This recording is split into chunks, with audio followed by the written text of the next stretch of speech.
104 மெகாஹெர்ட்ஸில் உங்கள் அண்ணா சமுதாய வானொலி. புதிய சமுதாயம் படைப்போம்.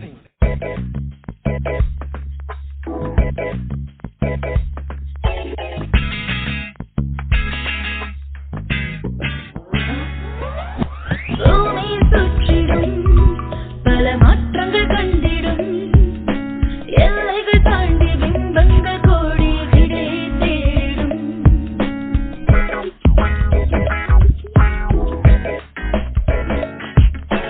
கண்டங்கள் தாண்டியும் பேரண்டங்கள் வாழ்ந்திடும் புது மர்மங்கள் ஒடிக்கும் அறிவியலை புதுமைகள் எத்தனை அறிவுக்கு இருந்து கல்லூரியில் இருந்து அறியாமை கடந்து நீ விளங்கிட சிறந்து இது அறிவுக்கு விருந்து.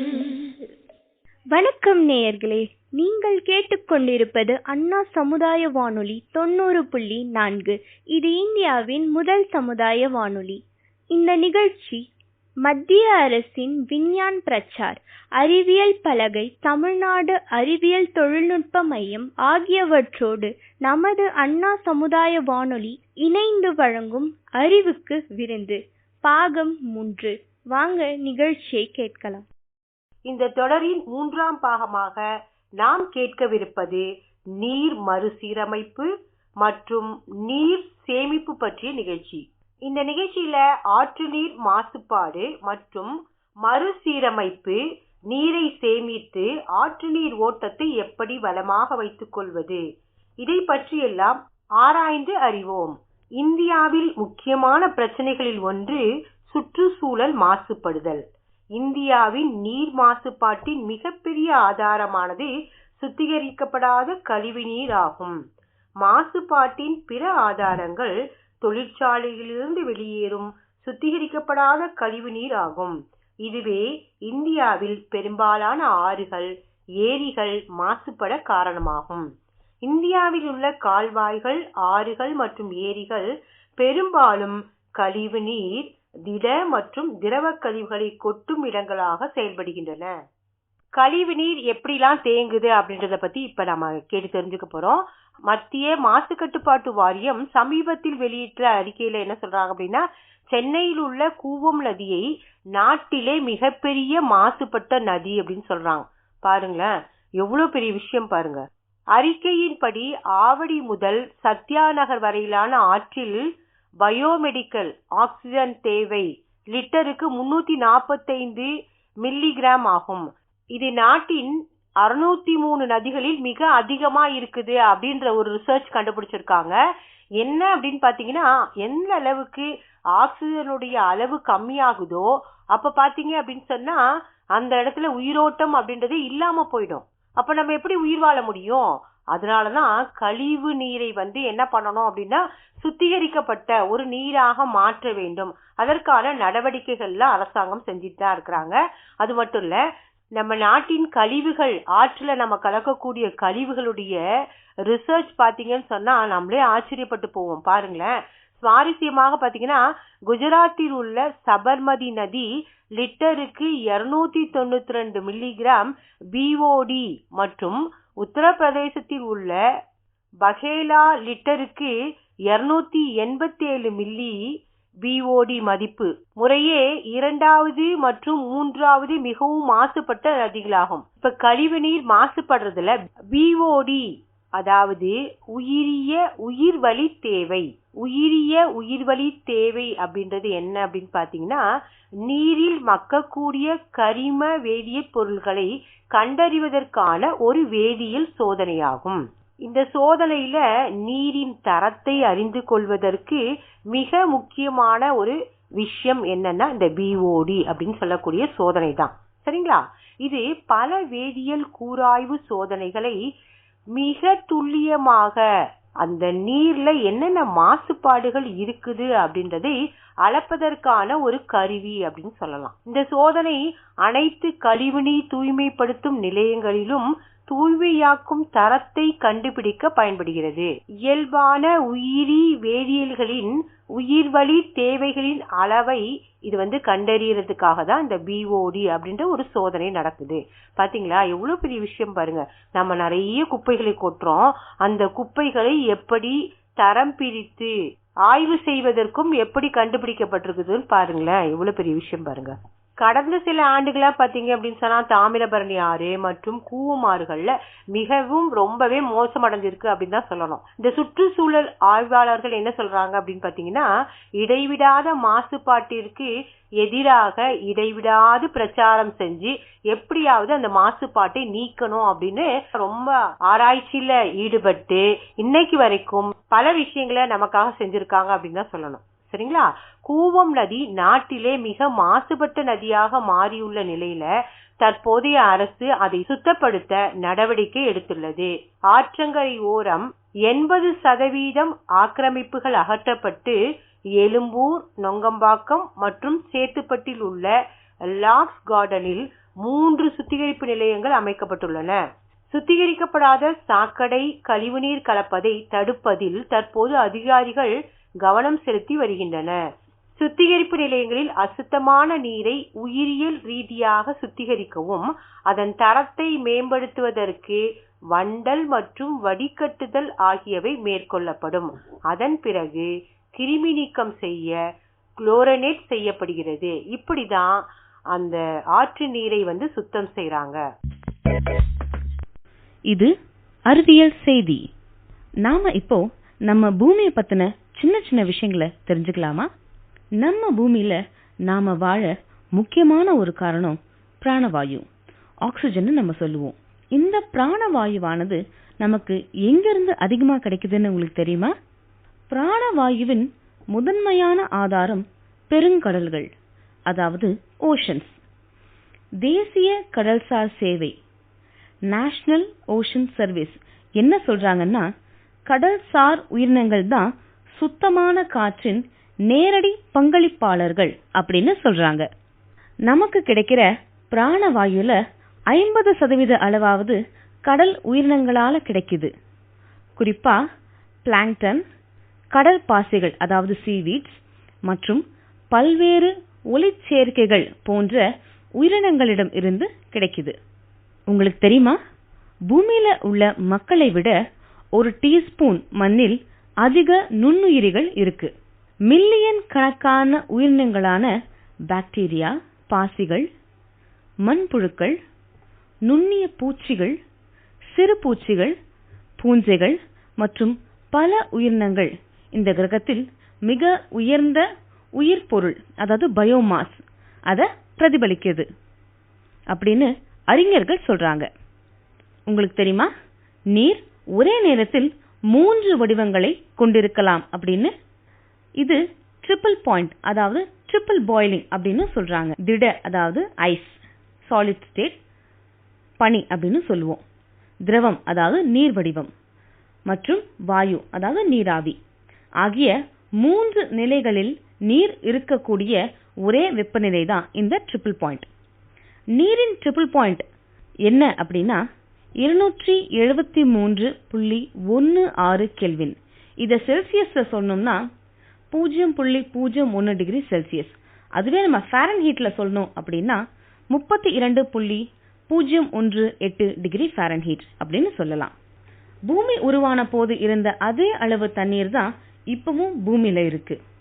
எனவே உங்க குழாயிலிருந்து வரும் நீர்ல டைனோசர்கள் குடித்த மூலக்கூறுகள் கூட இருக்கலாம்.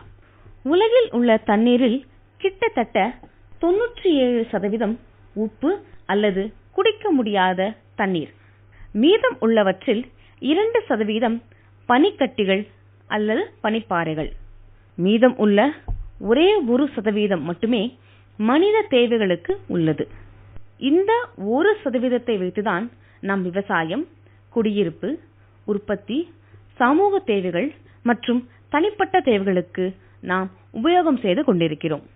நீரின்றி அமையாத உலகு அப்படிங்கிறது வள்ளுவர் வாக்கு. இந்த உலகத்துல நீருக்கு பல கடமைகள் இருக்கு. அதுல சிலதை நாம இப்ப தெரிஞ்சுக்கலாம். நீர் பூமியின் வெப்பநிலையை ஒழுங்குபடுத்துது. மேலும் மனிதன் உடலில் உள்ள வெப்பநிலையை ஒழுங்குபடுத்துது. உயிரணுக்களுக்கு ஊட்டச்சத்துகள் மற்றும் பிராணவாயு ஆகியவற்றை கொண்டு செல்கிறது. மூட்டுகளுக்கு மெத்தையாக இருக்கிறது. உறுப்புகள் மற்றும் திசுக்களை பாதுகாக்கிறது. உடலில் இருந்து கழிவுகளை நீக்குகிறது. இதனால்தான் வள்ளுவர் நீரின்றி அமையாத உலகு என்று கூறுகிறார். மனித மூளையில் 75% நீர் இருக்கிறது. உயிர் உள்ள மரத்தில் 75% நீர் இருக்கிறது. ஒரு மனிதனால் உணவு இல்லாமல் 1 மாதம் வாழ முடியும். ஆனால் தண்ணீர் இல்லாமல் 1 வாரம் மட்டுமே வாழ முடியும். நீரானது உறையும் போது 9% விரிவடைகிறது. இந்த உறைந்த நீர், அதாவது பனின்னு நாம சொல்றோம் இல்லையா, அது தண்ணீரை விட லகுவானது. அதனாலதான் பனி தண்ணீர்ல மிதக்குது. நமது உடல் 60% நீரால் ஆனது. நம்ம எல்லாருக்குமே வானவில்லை ரொம்ப பிடிக்கும்.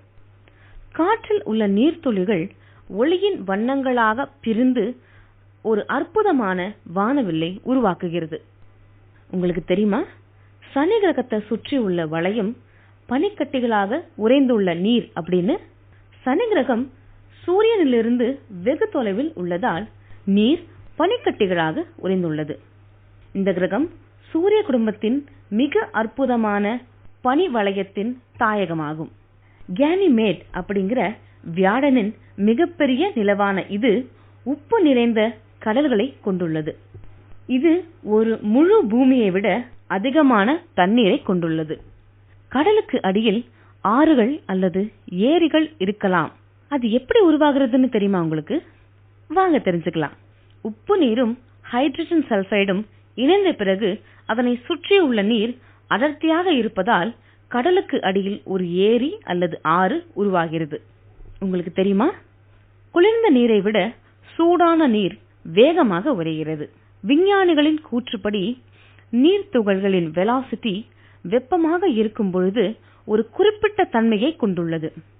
அத்தன்மையானது நீர் துகள்களை விரைவாக உறையச் செய்கிறது. இந்த அறிவியல் செய்தி உங்களுக்கு பிடிச்சிருக்கும்னு நினைக்கிறேன். வேறு சில அறிவியல் செய்திகளோட மீண்டும் உங்களை சந்திக்கிறேன்.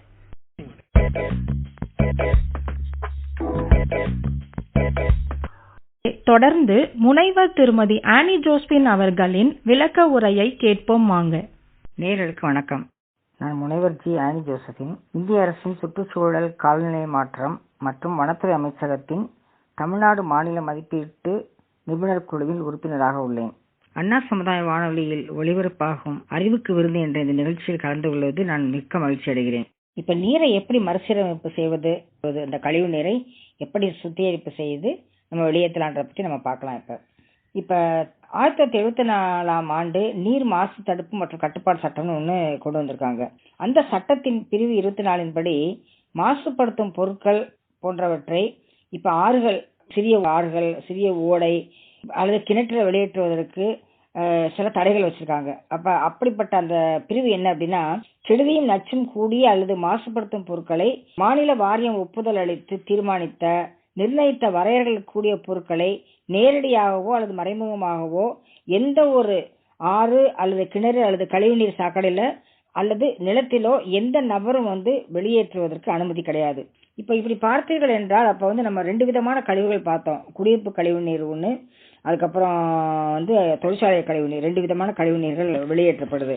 தொழிற்சாலைகள்ல பொதுவாக எப்படி சுத்திகரிப்பு செய்யறாங்க, மறுசீரமைப்பு செய்யறாங்க அப்படின்னா, பௌதிகத்தன்மை முறை மூலமும் ரசாயனத்தன்மை முறை மூலமும் உயிரகத்தன்மை முறை மூலமும், அதாவது ஆங்கிலத்திலே பிசிக்கல், கெமிக்கல், பயாலஜிக்கல் மெத்தட்ஸ் அப்படின்னு நம்ம சொல்லலாம். இப்படிப்பட்ட கட்டுப்பாடு முறைகளை தான் நம்ம பயன்படுத்துறோம். இப்ப பௌதிக முறை அப்படின்னு சொல்லியிருந்தோம்னா அதுல சல்லடை திரையிடுதல், கலக்குதல், உருட்டுதல், படிய வைத்தல், வடிகட்டுதல் போன்ற முறைகள் அடங்கும். ரசாயன முறைகள் பார்த்தீர்கள் என்றால் கிருமி நாசினி முறை, உட்கிரகித்தல், ஒட்டி கொள்ளுதல், வீழ்படிய வைத்தல் போன்ற முறைகள் அடங்கும். அப்புறம் உயிரகத்தன்மை, அப்படிப்பட்ட உயிரியல் முறைகளை எப்படி சுத்திகரிப்பு செய்யறாங்க அப்படின்னா, உயிரக குளம், காற்றேற்றப்பட்ட குட்டைகள், சொட்டு முறை வடிகட்டுதல், உந்தப்பட்ட சேற்று முறை போன்ற வழிகள் மூலம் தொழிற்சாலைகள் வர்ற கழிவுநீரை சுத்திகரிப்பு செய்யறாங்க. அதுல 2 விதமான படிகள் 3 விதமான படிகள் அப்படி இருக்கும். அந்த மாதிரி அந்த ஒவ்வொரு படிகள்லையும் சுத்திகரிப்பு செய்து கடைசியாக அந்த கழிவுப் பொருட்களின் நச்சுத்தன்மை அதெல்லாம் குறைந்த பிறகு மாசு கட்டுப்பாடு வாரியம் சட்டத்தின்படி கூறப்பட்டுள்ள அந்த தர அளவுகளுக்கு உட்பட்டு தான் இந்த கழிவு நீரை தொழிற்சாலைகள் கட்டாயமாக இப்ப நீர்நிலைகளை விடுறதுக்கு சட்டம் வழிவகை செய்யறது. நீரை எப்படி சேமித்தல் அப்படின்ற கேள்விக்கு நம்ம சேமித்தல் என்பதை விட வீணாக்காம இருக்கணும். முதல்ல வீட்டுல நம்ம எவ்வளவாக தண்ணீரை வீணாக்குறோம் அப்படின்னு நீங்க ஒரு நிமிஷம் யோசித்து பாருங்க. காலையில எழுந்த உடனே பல் துலக்க போறோம், அந்த குழாயை அப்படியே திறந்து விட்டு பல்ல விளக்கிக்கிட்டே இருப்போம். நம்ம அதை மூடணும், மூடிட்டு வாய் கொப்பளிக்கிறப்ப மட்டும் அந்த குழாயை திறக்கணும்னு நம்ம யோசிக்கிறதே கிடையாது. அப்புறம் சாப்பிடுவதற்கோ இல்ல குடிப்பதற்கோ தண்ணி எடுப்போம் ஒரு டம்ளர்ல, அதுல கால்வாசியோ பாதியோ தான் குடிச்சிருப்போம், அப்படி மீதியை கொண்டு போய் கொட்டிடுவோம். அதே போல பாத்திரம் விளக்குறப்ப தண்ணி அப்படி என்ன பண்ணுவோம், குழாயை திறந்து விட்டுக்கிட்டே விளக்கிக்கிட்டே இருப்போம். நம்ம இல்ல அளவுக்கு அதிகமாக குழாயை நம்ம திறந்து விட்டுருவோம். துணி துவைக்கிறப்போ அதே மாதிரிதான் நம்ம பண்ணுவோம். சில சமயத்துல துணிகள் இருக்கும், அப்படி தண்ணீர் நிரம்பி வாளியில வெளியே ஓடிக்கிட்டே இருக்கும். இப்படிப்பட்ட முறைகளை இப்படி தண்ணியை வீணாக்குவதை கட்டாயமாக நம்ம தவிர்க்க வேண்டும் என்று சொல்லிவிட செய்யவே கூடாது. நீங்க வீட்டில் உள்ள சின்ன பிள்ளைகளுக்கும் இப்பொழுதே தண்ணீரை சேமிக்க வேண்டும், வீணாக்க கூடாது என்பதை அவங்களுக்கு நம்ம கற்றுத்தர வேண்டும். என்ற தொழிற்சாலைகள்ல தண்ணீரை இப்பொழுது வீணாக்குறதே கிடையாது. ஏன் அப்படி சொல்றேன் அப்படின்னா 90% மேல அவங்க என்ன பண்றாங்க, தண்ணீரை மறுசுழற்சி செய்ய வேண்டும் அப்படின்லாம் அவங்களுக்கு அப்புறம் மழைநீர் சேகரிப்புக்கான அந்த அமைப்புகள் அமைக்க வேண்டும் என்றெல்லாம் அவங்களுக்கு விதிமுறைகள் கடுமையாக போடுறாங்க. அதனால் அவர்கள் கட்டாயமாக பின்பற்றக்கூடிய நிலையில தான் இருக்காங்க. எனவே நம்ம என்ன பண்ணுறதை நம்ம பார்க்கணும். முக்கியமாக இப்ப தமிழ்நாட்டை பொறுத்தவரை நமது மாநிலத்தை சுமாராக மழை பெய்துட்டு தான் இருக்குது. ஜூன் ஜூலை ஆகஸ்ட் மாதங்கள்ல தென்மேற்கு பருவமழையும் அக்டோபர் நவம்பர் டிசம்பர் மாதம் வடகிழக்கு பருவ மழையை நம்ம எதிர்பார்க்கிறோம் இல்லையா. இப்ப பெய்கிற மழையில ஒரு பகுதி செடி கொடிகளால உறிஞ்சப்படுது, ஆவியா சென்று கடல்ல கலக்குது, தரையில ஓடை மற்றும் குளம் ஆத்துல கலக்குது, நிலத்துல ஊறி சென்று நிலத்தடி நீராக மாறுறது. இதுல இப்பதான் கிணற்றுல கிடப்பது நிலத்தடி நீர் தான், நம்ம எல்லாருக்குமே தெரியும். அப்ப இந்த நீரை கட்டாயமாக சேமிக்கணும். எனக்கு இன்னும் ஞாபகத்துக்கு இருக்கிறது, நாங்கெல்லாம் சின்ன வயதுல எங்க அம்மா மழை பெஞ்சாவே பெரிய அண்டா பெரிய சர்வப்பானெல்லாம் சொல்லுவாங்க, அதெல்லாம் வெளியில கொண்டு போய் வச்சிருவாங்க அந்த தண்ணீரை பிடிப்பதற்காக. அந்த மழை நீரை நாங்க வேறு இதுக்கெல்லாம் பயன்படுத்துவாங்க. அப்படியெல்லாம் தான் நம்ம காலத்திலேயே நம்ம அம்மாமார்கள் இல்ல பாட்டிமார்கள் கூட இருந்திருப்பதை நீங்க எல்லாம் பார்த்திருப்பாங்க. எனவே மழை நீரை கட்டாயமாக நம்ம சேகரிக்க வேண்டும். எளிய மழைநீர் சேகரிப்பு அமைப்புகள் வீடு கட்டுறப்பவே மழைநீர் சேகரிப்பை கட்டாயமாக நம்ம ஒவ்வொரு வீட்லையும் நம்ம கடைபிடிப்பது அவசியம். ஏனென்றால் நிறைய பேர் அறிஞர்கள்லாம் என்ன சொல்றாங்க, அடுத்த உலகப் போர் வருமானால் அது தண்ணீர் தேவைக்காகத்தான் வரும் அப்படின்னு. இப்பொழுதே நீங்க எத்தனையோ தொலைக்காட்சியிலும் செய்தித்தாளெல்லாம் பார்த்திருப்பாங்க, தண்ணீர் பஞ்சம் எப்படியாக பல நாடுகள்ல தலைவிரித்து ஆடுகிறது என்று. அப்படிப்பட்ட நிலையில நம்ம இருக்கின்ற நீரை மாசுபடாமல் காத்துக்கிறணும். மழைநீர் சேகரிப்பை நம்ம கட்டாயமா கடைபிடிக்க வேண்டும்.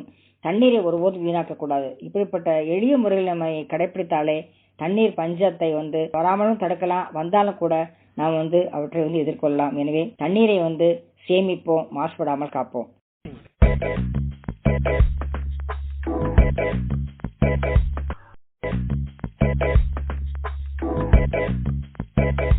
வணக்கம்மா.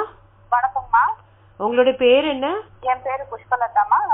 இப்ப வாட்டர் பொல்யூஷன் அப்படின்னு சொல்லும்போது நீர் மாசுபாடு அதிகமா நடந்துட்டு இருக்கு இல்லைங்களா, அது எப்படி ஏற்படுது, அடுத்தது இந்த வாட்டர் ரீஸ்டோர் எப்படி பண்றது, அதாவது ரீசைக்கிள் பண்றது அப்படின்னு சொல்றாங்க இல்லைங்களா, அந்த மாதிரி அடுத்தது நீரை எப்படி எல்லாம் பாதுகாக்கணும்.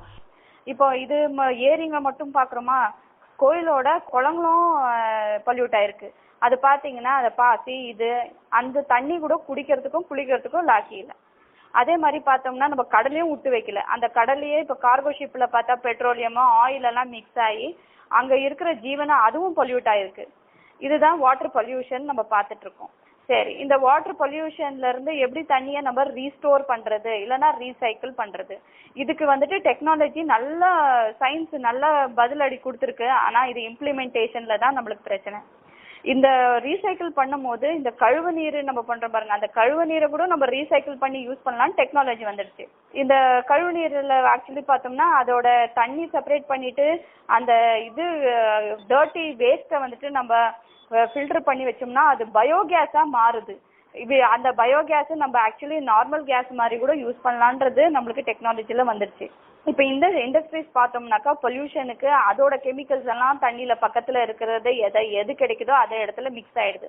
முதல்ல அந்த இண்டஸ்ட்ரீஸ்ல வாட்டர் பாடிஸ் ஓரத்துல இருக்கிற இண்டஸ்ட்ரீஸை பீரியாடிக்கலா செக் பண்ணலாம். அந்த மாதிரி எல்லாம் பொல்யூஷனை கண்ட்ரோல் பண்ணலாம், வாட்டர் பொல்யூஷனை. அப்புறமா இந்த வாட்டர் ரீசைக்கிளுக்கு டெக்னாலஜி வந்துடுச்சுங்க. சரி, இப்போ இந்த தண்ணியை வந்துட்டு எப்படி சேவ் பண்ணலாம்? நம்ம வந்துட்டு ஒரு நார்மல் சிட்டிசனா என் வீட்டில் நான் எப்படி சேவ் பண்ணுறதுன்னு நான் சொல்லிக்கிறேன். நான் வந்துட்டு ஆர்ஓ வாட்டரில் போகிற அந்த தண்ணி வருது இல்லைங்களா, வேஸ்ட் வாட்டர், அந்த தண்ணியை எடுத்து வச்சு நான் வீட்டுக்கு மாப் பண்ணுறதுக்கு, எதனா சின்ன துணிங்கெல்லாம் கசக்கிறதுக்கு, அதுக்கெல்லாம் ஆர்ஓ வாட்டர் அந்த தண்ணியை யூஸ் பண்ணிக்கிறேன். ஏசி தண்ணியை மிச்சப்படுத்தி நான் பிளான்ஸுக்கு யூஸ் பண்ணுறேன். முக்கியமாக வச்சிருக்கிறது எங்கள் வீட்டில் ரெயின் வாட்டர் ஹார்வெஸ்டிங், மழை தண்ணியை சேமிச்சு வச்சிருக்கேன். நம்ம தண்ணி சேவ் பண்ணிக்கலாம் அப்படின்றது தான் என்னோட கருத்து. இதை தவிர நான் எப்படி தண்ணியை சேவ் பண்றேன்னா, எங்க லீக் இருக்குதோ முதல்ல குழாய் எதனா லீக் ஆச்சுன்னா முதல்ல அதை அட்ரஸ் பண்ணணும், அதை ரீப்ளேஸ் பண்ணணும். ரீப்ளேஸ் பண்ணிட்டு இந்த ஏசி தண்ணி, இந்த ஆர்ஓ தண்ணி எல்லாமே ரீயூஸ் பண்ணோம்னாக்கா யாருக்குமே தண்ணி பஞ்சம் வராது. நம்ம வீட்டில் இருக்கிற தண்ணியை நம்மளே யூஸ் பண்ணி மறுபடியும் ரீசைக்கிள் பண்ணிக்கலான்றது தான் என்னோட கருத்து.